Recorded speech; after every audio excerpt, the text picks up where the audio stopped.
हर पर। आज प्रहलाद जी ने आश्रम में जो बालक थे ना और भी मित्र उनके, सबको वो भगवान का कीर्तन कराते। एक को ढोलक दे दिया, एक को मंजीरा, एक को कांसा, एक को तबला, एक को हारमोनियम। अब पहले तो ऑर्गन चलता नहीं था, तो हारमोनियम चलती थी पहले, जो भी चलती रही हो, मृदंग चलती थी,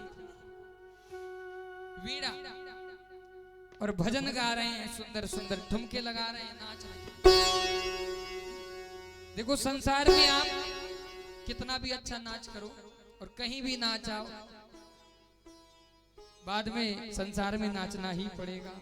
लेकिन जिसने एक बार भगवान के दरबार में नाच लिया, उसको कहीं भी नाचने की आवश्यकता। आप वृंदावन जाकर के देखो, एक संत हैं जिनका नाम है पूज्य श्री प्रेमानंद। उनके यहाँ बाबा ऐसा नृत्य करते हैं सुंदर भक्ति में, राधा जी के भजनों में महाराज बिल्कुल मदमस्त हो जाते हैं। एकांत वासा झगड़ा न झांसा, बिल्कुल आनंदित रहते हैं, प्रसन्न रहते हैं। और हम आप घर परिवार सब कुछ है, फिर भी परेशान है। उनके पास तो केवल लंगोटी है, फिर भी प्रसन्न है। तो महाराज आज जैसे ही प्रहलाद जी सुंदर भजन गा रहे हैं, ओम नमो भगवते वासुदेवाय, इसका कीर्तन कर रहे हैं, सभी भक्त नाच रहे हैं उनके साथ। तो एक बालक बोला, भैया प्रहलाद, आपको अपने पिताजी से डर नहीं लगता? बोले किस बात का डर? अरे बोले कहीं उनको पता चल गया ना कि उनके विद्यालय में आप ये सब सिखा रहे हो, तो आपका तो पता नहीं, लेकिन हमें तो जान से मार देंगे महाराज। अरे बोले परेशान क्यों होते हो, मस्त रहो मस्ती में और आग लगे बस्ती में। जिसको जो करना हो सो करने दो, तुम तो भजन करो, रहो सदा शान से भरोसे भगवान के, केवल आनंदित रहो, भगवान का भजन करो। सब मस्त हो गए, नाचने लगे। लेकिन जैसे ही उनके गुरुजी, उनका नाम है संडामर्क जी महाराज, दो है, एक का नाम है संडेर्क है, अमर संस्कृत में संडामर्क जी महाराज। गुरुजी ने जैसे ही देखा तो महाराज एक शिष्य को भेजा, बोले जाओ ये भजन कीर्तन बंद करवा के आओ जरा। महाराज भजन चल रहा था, सुंदर मृदंग बाज रही थी, और जैसे ही शिष्य गया उसने एक को स्पर्श किया, बोले भैया बंद करो। और जैसे ही स्पर्श किया वो सब भूल गया गुरुजी ने क्या कहा था, वो भी नाचने लगा। गुरुजी ने कहा इतनी देर हो गई अभी तक नहीं आया। दूसरे को भेजा, दूसरा भी गया, बोले भैया चलो चलो भर कह पाया, भैया ये सब भूल गया। और महाराज वो भी मस्ती में नाचने लगा। गुरुजी ने सोचा हम भी जाएं जरा, और गुरुजी गए। गुरुजी ने कहा चलो भाई बंद करो ये सब। और पता नहीं है वेद विद्यालय राक्षसों का, यहाँ ये सब नहीं चलता। गुरुजी ने जैसे ही छुआ है महाराज प्रहलाद जी को, तो साथ में वो भी नाचने लगे, ठुमके लगा लगा के, बोलो राधे राधे। सब के सब मस्त हो गए। महाराज ये आवाज जब झनकार गई ना हिरण्यकशिपु के कानों में, दौड़ा आया, जोर की दहाड़ लगाई, अपने तलवार को जोर से जमीन पर पटका, बोले बंद करो ये सब। महाराज माहौल एकदम सन्नाटे में छा गया। बोले अच्छा, तभी तो मैं कहूं जब गुरु ऐसे हैं तो चेला कहां से अच्छे होंगे। यही सिखाते हो मेरे बालक को, अब तुम्हें दंड मिलेगा। गुरुजी ने कहा महाराज क्षमा करो, हमने कुछ नहीं किया, ये तुम्हारा बेटा है ना प्रहलाद, यही सब कुछ करता है महाराज। बोले ठीक है अब मत करना। बोले ठीक है महाराज नहीं होगा, लेकिन नित्य प्रति का यही नियम। तो एक दिन हिरण्यकशिपु ने प्रहलाद जी को गोद में बिठा लिया। बोले बेटा क्या पढ़ा है? बोले पिताजी मैंने तो बड़ी सुंदर सुंदर बातें पढ़ी है। बोली सुनाओ जरा। तो महाराज एक दो मंत्र सुनाए, गायत्री मंत्र। अच्छा पिताजी मुझे तो बहुत से मंत्र सिखाए गुरुजी ने। महाराज चेला तो ठीक ही ठीक, गुरु की क्लास लग जाए। बोलो राधे राधे। एक बार दो शिष्य थे, उनके पास एक कंबल और एक भैंस। ध्यान से सुनना, क्या था? एक कंबल और एक भैंस, दो भाई थे। बोले बंटवारा होगा। बोले ठीक है हो जाए। बड़ा भाई बड़ा होशियार चालाक, बोले बंटवारा ऐसे नहीं होगा। कैसे होगा? बोले हम करेंगे। बोले आप ही कर लो भैया, छोटा वाला सीधा साधा समझदार, बोले कर लो। बोले बंटवारा ऐसा होगा, कंबल का पहले, रात्रि में हमारा और दिन में तुम्हारा। सर्दी का सीजन, माघ का महीना। बोले महाराज ठीक है। बोले भैंस बची, बोले आगे का हिस्सा तुम्हारा और पीछे का हमारा। बोलो राधे राधे। छोटा भाई सीधा सज्जन मान गया। महाराज जैसे ही दिन भर तो वो टहलता, शाम को ठंड लगती तो वो आता कंबल मांगने। बोले लाओ भाई हमारा कंबल, दिन का तुम्हारा, रात में हमारा। खूब ओढ़ता रात में और आराम से सोता। अब वो बेचारा ठंड में कांपता रहता पूरी रात।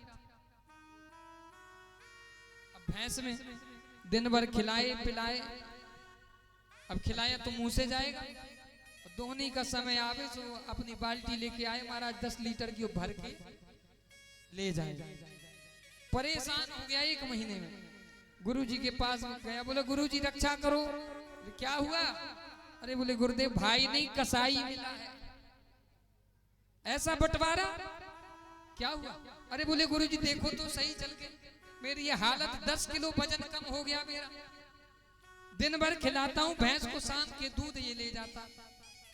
महाराज ठंड का महीना, कंबल दिन भर तो मैं लिए रहता हूँ, तो दिन में थोड़ी ओढ़ूंगा, और रात्रि को आके ले जाता है।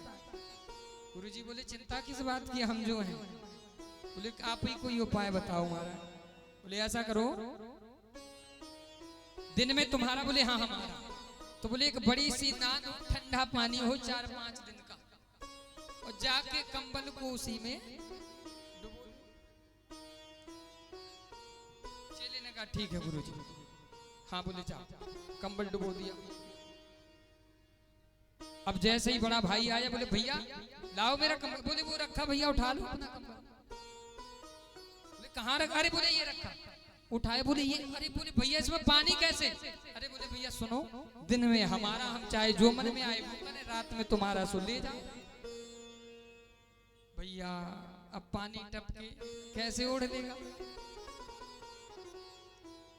अब फिर से गया छोटा वाला भाई गुरुजी के पास। बोले गुरुजी ये तो आपने बढ़िया तकनीक बताई, भैंस का थोड़ी और बता दो। तो बोले भैंस का भी बता देंगे, चिंता मत करो। बोले ठीक है। बोले जाओ जैसा हमने बताया वैसे ही करना भैंस के लिए। बोले ठीक है। अब जैसे ही बड़ा भाई सायंकालीन समय धोने के लिए बैठा, तो छोटा भाई इतना बड़ा डंडा लेके आया और सामने भैंस के लेके ऐसे खड़ा हो गया। अब भैंस कभी इधर जाए कभी उधर जाए, अब वो खड़ी ना हो। छोटा भाई बोला ठीक है भैया। बड़ा बोला भाई क्या कर रहे, धोनी तो करने दो। अरे बोले सुनो, पीछे का हिस्सा तुम्हारा सो तुम करो, आगे का हमारा सो हम कर रहे, अब जो मन में आएगा सो करेंगे। परेशान हो गया। तो भाई कभी कभी ऐसे भी समस्याएं होती हैं जीवन में। तो प्रहलाद जी ने कहा पिताजी भगवान सभी जगह है, कोई ऐसी जगह नहीं है जहां भगवान ना हो। बोले अच्छा? बोले हर देश में तू, हर वेश में तू, तेरे नाम अनेक तू एक। भगवान हर देश में। अरे राम नाम के साबुन से जो, अरे राम नाम के साबुन से जो मन का मैल छुड़ाएगा, निर्मल मन के दर्पण में वो राम का दर्शन पाएगा। राम नाम के से जो मन की तपन जाएगा, तपन जाएगा, निर्मल मन के दर्पण में वह राम का दर्शन पाएगा, राम की दर्शन पाएगा। श्री राधे।